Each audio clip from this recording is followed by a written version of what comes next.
In a minute, we're going to be joined by the aforementioned Michael Chandler. We were just talking to Michael Chandler about, we were just talking to Eddie Alvarez about that. Of course, they have a long-standing history with one another, interesting times in the Bellator lightweight division. As you heard last week on this program, perhaps it was live, perhaps it was not live, but you heard it, I'm assuming by now, that Benson Henderson is going to Bellator. He has signed with Bellator, but he will not be fighting in the lightweight division first. He will be fighting for their welterweight title first. He'll be fighting Andrei Koreshkov on April 22nd on Spike TV for the welterweight title. So he goes straight to the welterweight title and not the lightweight division. That's somewhat of a twist, and not sure if I agree with that 100%. Let's talk to someone who is a part of their lightweight division. Michael Chandler. There he is, joining us via the magic of Skype. Michael, how are you? I'm great. How are you doing? I'm doing fantastic. Good to have you on the show. Lord knows I've been trying for the last few weeks to have you on the program, so I appreciate you carving out some time. I understand Bellator has been aggressive as of late. A week ago, they announced that they signed Ben Henderson. On Thursday, they announced that they signed Sergey Kharitonov. Actually, that was Wednesday. They also signed Chris Lieben on Friday. And I believe we can now add you to that mix as well, right? We are extremely close, man. And I tell you what, going back to what you said earlier, thank you for having me on. I appreciate it. I know it's been tough, but like I said, we're getting some things done. My relationship with Bellator is phenomenal. We're extremely close to getting something done. I'm excited about the signing of Ben Henderson. Excited about all these big signings Bellator is capturing. So it's looking forward to the future. Can you tell us the status of your contract before you got things done? I mean, were you approaching free agency? Was your contract up? Where are we at? Because as you know, free agency, a big part of the sport, a big story these days. Yeah, what is today? Today's the 8th. Let's just say I was extremely close to that free agent market. But I mean, for me, it's all about making the right decisions for the future and feeling good about what I'm doing. And Bellator has been a phenomenal promotion up until the Scott Coker regime came in, and now it's even better in my opinion, man.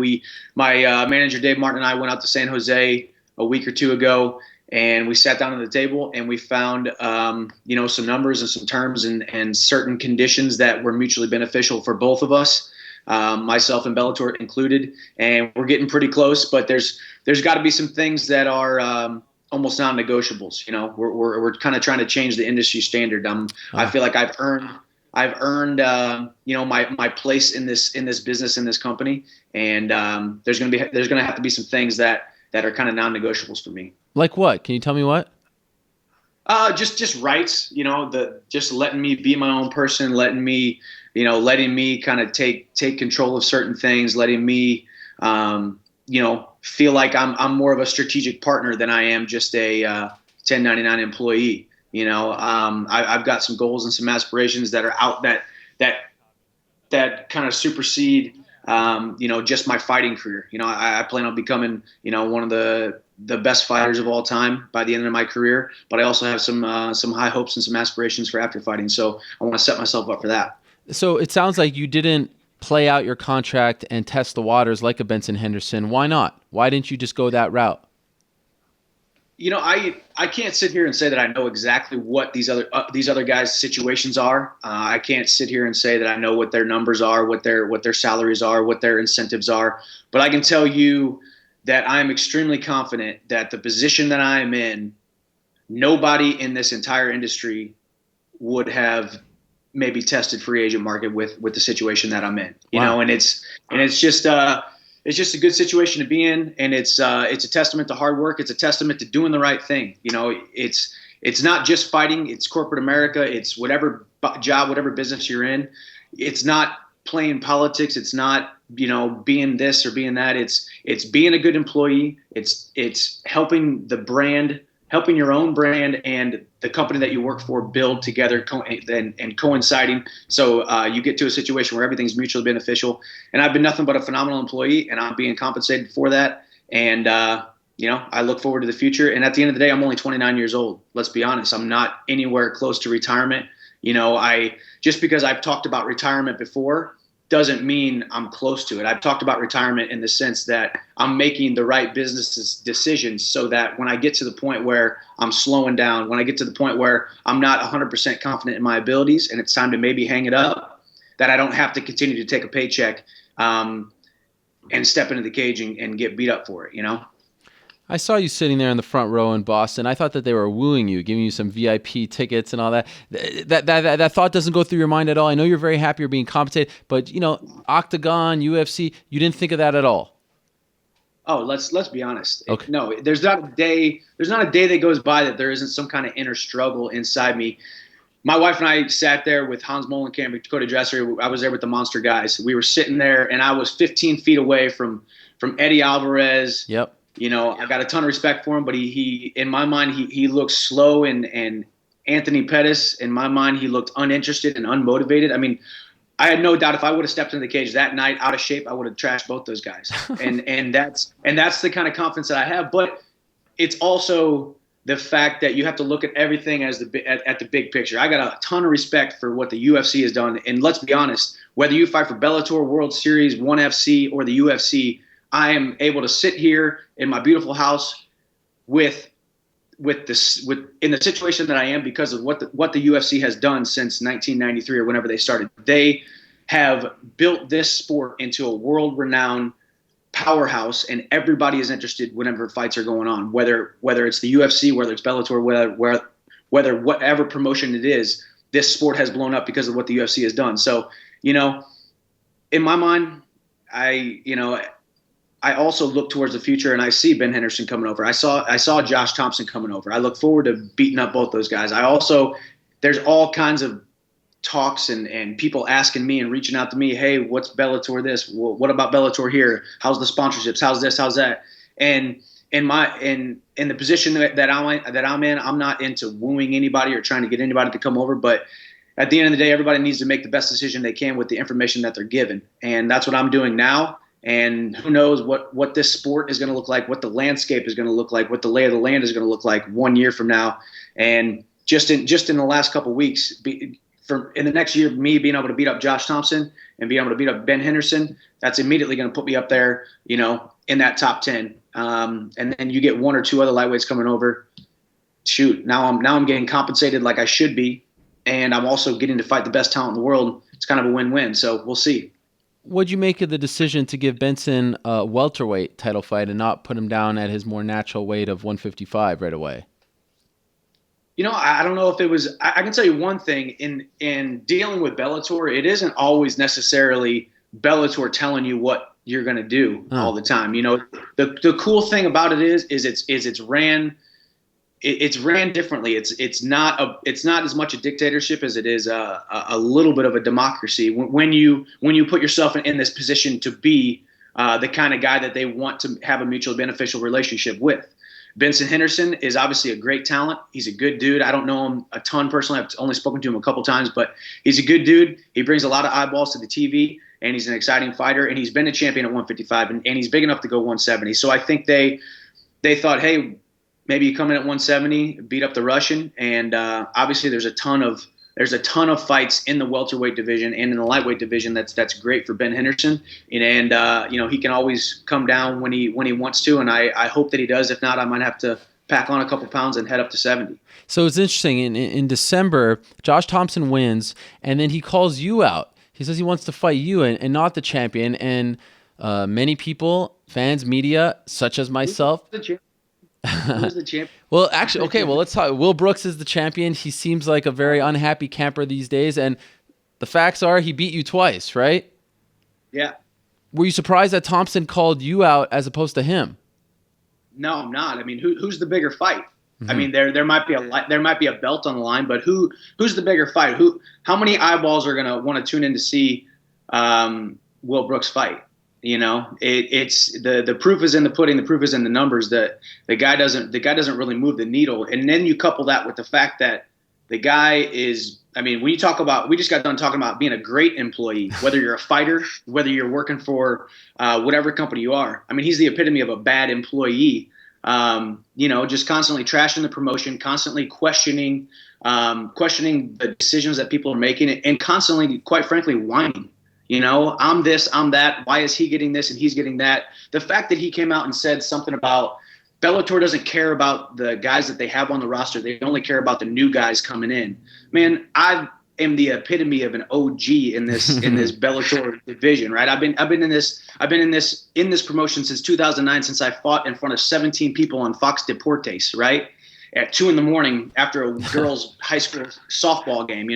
That was the kind of slots we were getting on TV, and now here we are on Spike TV. I've been with this promotion since the dark days, and now I'm about to sign my second big deal with the promotion. Not many times in a guy's career does he get to sign one big deal with signing bonuses, incentives, and big numbers and this and that. Now I'm on my second, and I'm only 29 years old, and it's not necessarily the longest term deal that anybody's ever signed either. So it's a testament to being a great employee. But going back to him, I think I have earned my place as one of the most exciting fighters in Bellator, if not the most exciting fighter in Bellator. So you bring a guy like Josh Thompson, who's a fast-paced, hard-nosed guy. People are going to want to see me and him fight over, a slow-paced Will Brooks fight. So is that next for you? Is Josh Thompson next?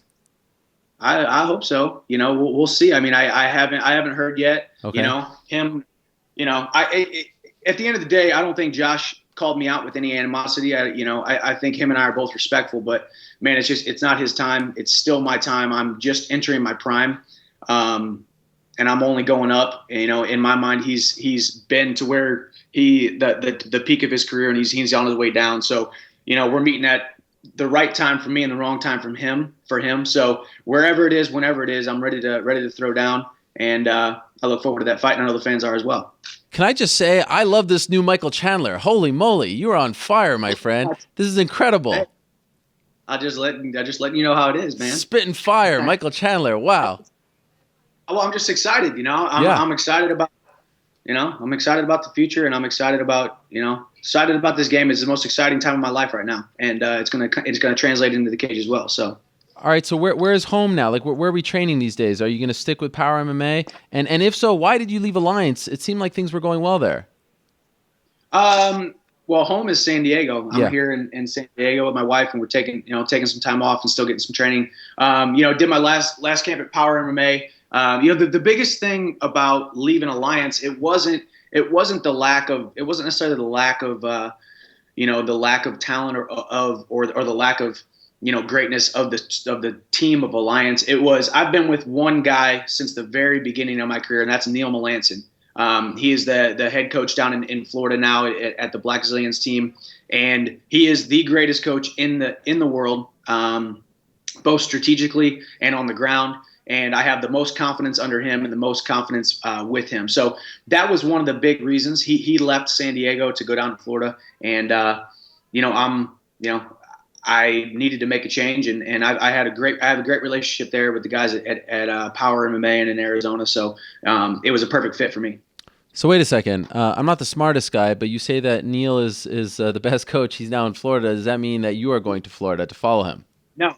Okay. No, that doesn't. I was really wanting to give him a pat on the back, because in my mind, since 2009, I have not, I wouldn't be where I am without that guy. He's an amazing coach. Therefore, I'm finally, after a decade in the sport. I mean, the guy, for him, a decade in this sport. He coached Randy Couture back in Randy Couture's heyday. The guy never got as much credit as he deserves. So I'm excited to see him starting to get some credit and being able to produce champions and getting some recognition for it. So I wanted to give him a pat on the back and simultaneously tell you why the thing at Alliance kind of fell apart. So well, they're doing it as well. Why not follow him to Florida?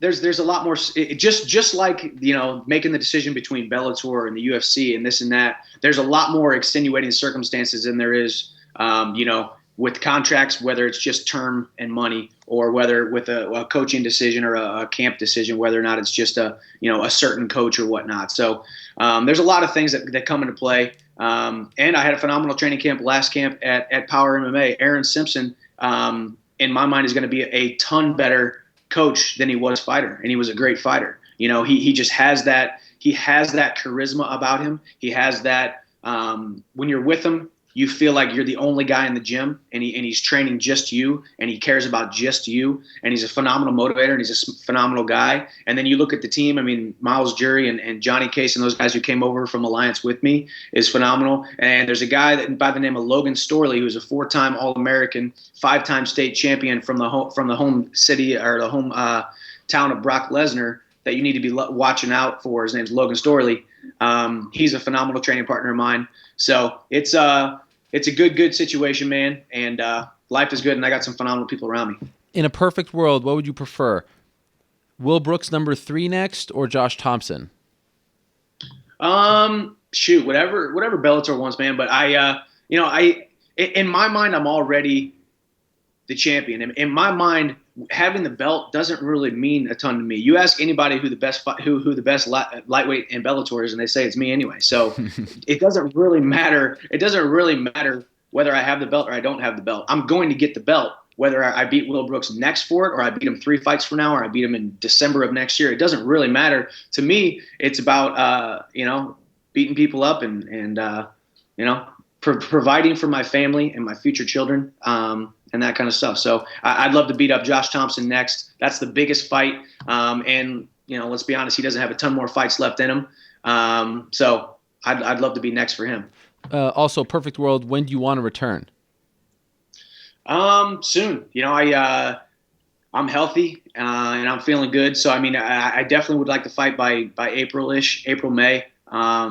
I've had some nice time to kind of relax and spend time with my wife, since I spent so much time away from her for the last camp. We're heading to Jamaica this Thursday on a mission trip. So we're going to get away from cell phones, get away from modern technology, all that kind of stuff, go down there and serve, the people of Jamaica on a medical mission trip. I have no idea what I'm doing. My wife is an assistant, and my father-in-law is a dentist. So they're going to be performing all kinds of medical stuff. And I'm basically just going to be, the fun, jolly dude running around playing soccer with the Jamaican kids. Wow. So we'll see. For how long? Yeah.